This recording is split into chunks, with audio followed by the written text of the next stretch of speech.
Hello, princesses, and welcome back to Not Fit for Print Beauty with me, Rebecca.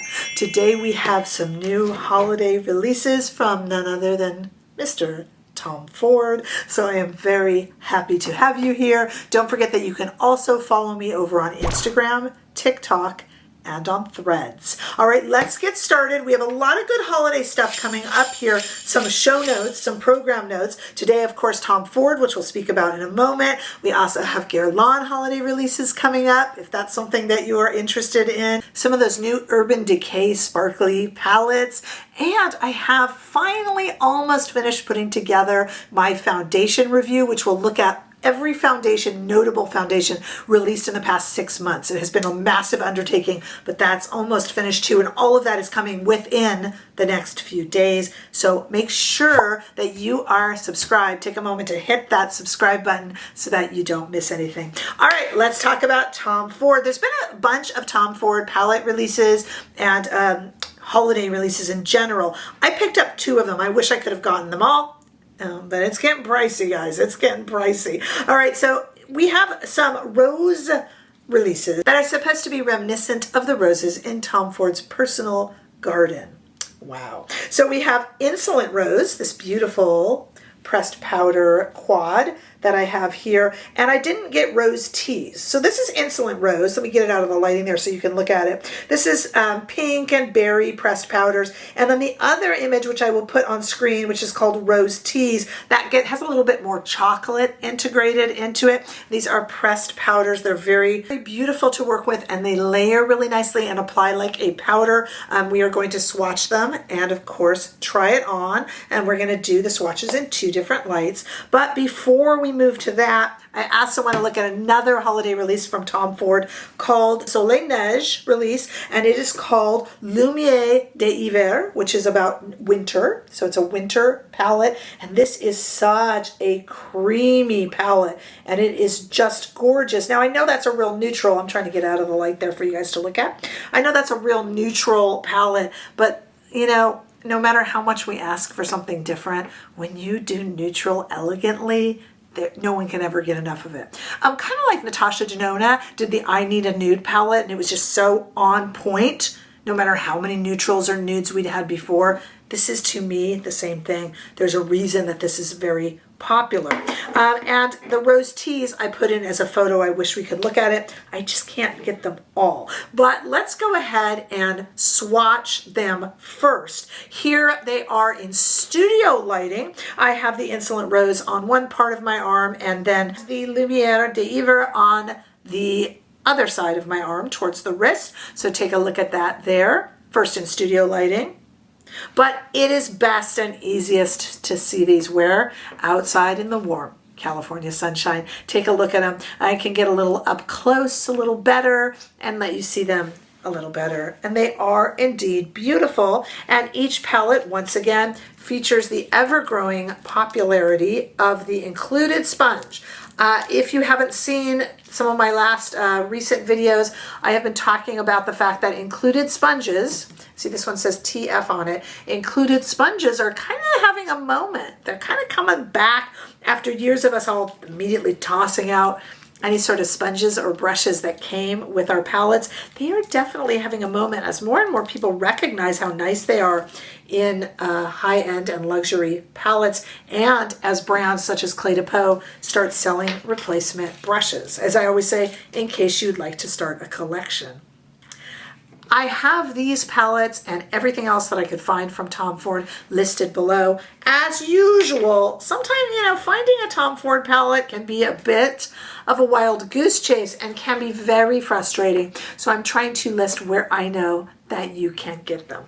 Okay, let's try them on. We have 2 palettes, and the good Lord above gave us 2 eyes. So let's do it that way. We are going to start with our Insolent Rose. By the way, I would be remiss if I do not quickly mention that these are in festive for Tom Ford white packaging. This one being white and black, white and silver. Soleil Neige always does something a little bit like that. And now we have this for holiday as well. All right, so let's look at our roses. We know that Tom Ford loves roses. We have a rose prick perfume, which I actually love. And cherries, roses. Let's go with this eye first. I am just going to take this over the eye first, just to kind of use this shade, just to kind of set the concealer that I have on this eye that was starting to move a little bit actually. So there we go, easy. Let's use all 4 shades, shall we? I'm going to take this right here. This is a Rephr number 14, by the way, and I am going to put this all the way across the crease and in circular motions a bit above because I have hooded eyes. So speaking of my Rephr brushes, very soon, next week, wait for it. That's another thing that's coming soon on this channel. I will have a review and we will discuss all the new Rephr launches for the holidays. I have them all here and have been playing with them, and I will have that for you on the day of the 17th when they will go on sale. I'll have that up early for everyone to see. Pretty nice, huh? Okay, let's take the same brush, why not? No brush laundry needed, and let's go into this beautiful darkest shade. I know I should be sick of rose shades, but I'm not. I am just not. So I'm going to go in there with that. I cannot wait to use this little sparkle shade. These powders are building just beautifully. Kind of like, feels a little bit to me like an early Charlotte Tilbury formula, which would make sense because she did develop everything for Tom Ford way back in the day. I've done a very subtle look and we haven't even applied anything sparkly and fun yet. So let's go ahead and do that. I'll do it with my finger. This is definitely a topper, and we are going to go, I don't want to just use it in the middle because it's too pretty. Let's go all the way across the lid with that. A lot of sparkle, teeny bit of fallout, not too bad. This kind of fallout feels like a little angel's kiss to me. It's not gritty. It's just very pretty and festive. And for an everyday wear, you could skip it, or you can go ahead and add it in there. I am going to take it on this Rephr number 3, and just put it into the center of the eye a little bit. And to me, this is just gorgeous. I would wear the sparkle for day as well. Just kind of depends what you're wearing, how dressed up or dressed down it goes. Okay, well, we definitely need to look at the Soleil Neige palette for this season. Oh boy, is that pretty. Yes, neutral, but ooh, pretty. Okay, so sticking with Rephr, we'll start with our Rephr number 1 brush. Happens to be one of my favorite Rephr brushes. And this is, typical Soleil Neige, very moonlit looking shades always.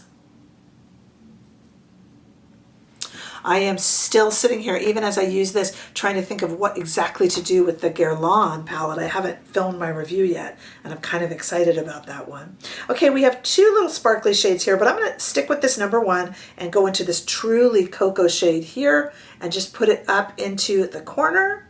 And then I want to take another Rephr brush and run that cocoa shade all the way under the eye. Really kind of smoke it out. Okay.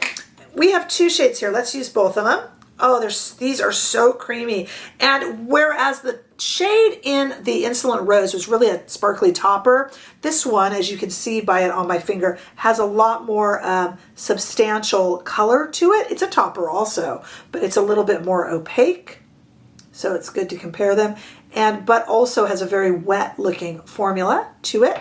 And I'm just running that over the entire eye. Then I'm going to use a kind of a, somewhat flat brush. This is a Rephr number 26. And I'm going to go into this lighter one here, and I'm going to go from the inner corner all the way out onto the little bit of an inner portion of the mobile lid. Wow. Super quick, super pretty. So we have this one. This is our Soleil Neige winter palette and our Insolent Rose. Both of them together. Which one do you prefer? Gosh, these are going to be 2 favorites. They are very subtle, but very classy, very sophisticated. I think just beautiful. Yeah, I have to admire them myself. Wow, and so easy to use. You could even really do just one look. The reason I said I was thinking about the Guerlain is that's not always as easy to pull off. But Violette and Tom Ford have different ways of thinking. Tom Ford now the brand without Tom Ford the man, but different ways of approaching beauty, both lovely. This is just very simple, easy, minimal, very Tom Ford, whether he's at the helms or not. Beautiful shades. So let me know what you got. Did you pick up Rose Teas? Am I missing out? What did you get from the collection? What are you frustrated about? Have you had trouble tracking something down? Because I do know this can get very, very frustrating. I definitely know that. So let me know that. It's what makes us a community. Make sure you go down into the description bar and check out the little thing you can click on there to join our members only group for $4.99 a month. We have weekly gossipy lives. We would love to see you there. Don't forget to subscribe here and share and like and all of that good stuff. And I will see you all in the next video. Bye-bye.